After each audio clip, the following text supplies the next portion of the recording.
Governo consegue a aprovação de Flávio Dino para o Supremo Tribunal Federal e de Paulo Gonet para a Procuradoria-Geral da República. O atual ministro da Justiça recebeu 47 votos a favor, 31 contrários e 2 abstenções no plenário do Senado.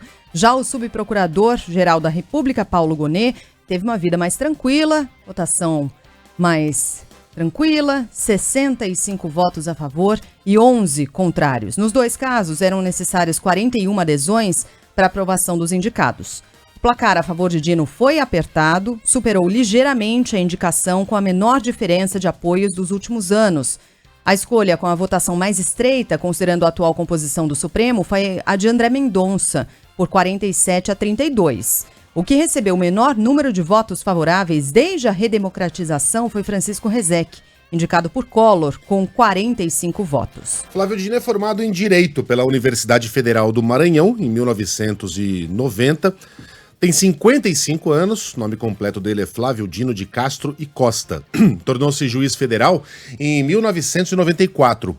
Além disso, foi deputado federal, presidente da Embratur, governador do Maranhão por 2 mandatos.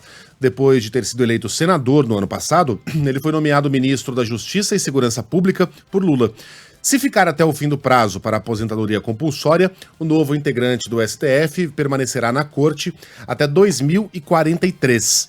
Antes da votação em plenário, os escolhidos pelo presidente da República passaram por uma sabatina simultânea na Comissão de Constituição e Justiça do Senado. Na fala aos parlamentares, Flávio Dino começou fazendo uma sinalização a respeito da visão de decisões monocráticas. A inconstitucionalidade é um fato raro, ou deve ser assim visto. A inconstitucionalidade de uma lei só pode ser declarada quando não houver dúvida acima de qualquer critério razoável. Então nós precisamos de uma certeza. E nas zonas de penumbra, como eu fiz a vida toda, há que se prestigiar a atividade legislativa. E jamais esquecer do princípio do paralelismo das formas.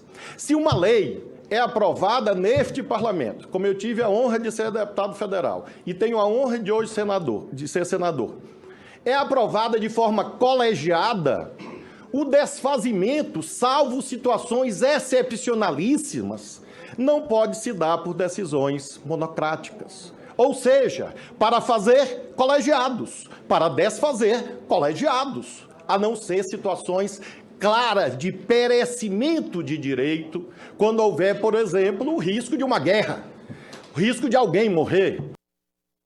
O atual ministro da Justiça deixou claro que entende a separação entre os poderes. Flávio Dino ressaltou que o Brasil tem um Congresso formado por 2 casas e que não deve ter a interferência do Judiciário na legislação. Tenho a exata dimensão que o Poder Judiciário não deve criar leis. Claro que o Poder Judiciário cria direito ao caso concreto, mas interpretando leis. As pautas axiológicas gerais que vinculam a função judicante são definidos pelo Parlamento. E o nosso sistema não é tricameral. O nosso sistema é bicameral. Câmara e Senado. Não existe um poder legislativo em que atuem simultaneamente Câmara, Senado e Supremo. Bom, este foi um momento em que o Dino jogou ali um pedaço de carne aos senadores, especialmente aqueles que discutem a atuação do Supremo Tribunal Federal, sinalizando que aceitaria, eventualmente, em tese, discutir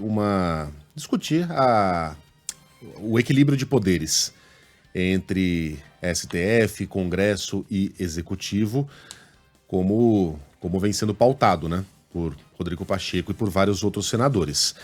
Aí ele respondeu a Sérgio Moro. Aliás, os dois se cumprimentaram ali efusivamente, sorriram. E isso, enfim, fez a festa dos fotógrafos, né? Essa fotografia está na capa da maioria dos jornais, está estampando a primeira página da maioria dos portais. Estão agora as fotos disponíveis para quem nos acompanha pelo YouTube. Houve várias interpretações, né, a respeito desse momento. Isso é um conchavo entre eles, porque o Dino precisa do voto do Moro e o Moro eventualmente sabe que precisará do Supremo, porque possivelmente vai ter de enfrentar um processo de cassação, enfim, as teorias são muitas. Eu tenho a impressão de que houve um momento de cordialidade. Foi o que o Moro disse, né, no Moro. final das contas. Quando perguntado, ele falou sobre isso, nem sei se chegou a ser perguntado, mas em dado momento ele falou, as pessoas estão comentando o fato de eu ter sorrido ao cumprimentar o ministro Flávio Dino, ele fez um comentário, eu dei risada a partir desse comentário ali, uma coisa rápida, chegou a fazer uma piada, ele falou, eu jamais deixarei de ser cordial. E foi exatamente o que eu fui, isso em nada tem a ver com as minhas posições que diferem muito do ministro e que diferem muito do atual governo do qual ele faz parte. Eu vou nessa, embora a hipótese do conchavo ou do interesse de Moro em conquistar o voto do ministro do STF quando dele precisar seja mais suculenta, eu tenho a impressão que foi só isso, um cumprimento. O Dino deve ter tentado desconcertar ali o Moro com uma piada, foi bem sucedido, os dois deram risada, e aí esse breve momento, quando clicado, fica para sempre. Mas foi só isso, um breve momento de cordialidade, creio eu.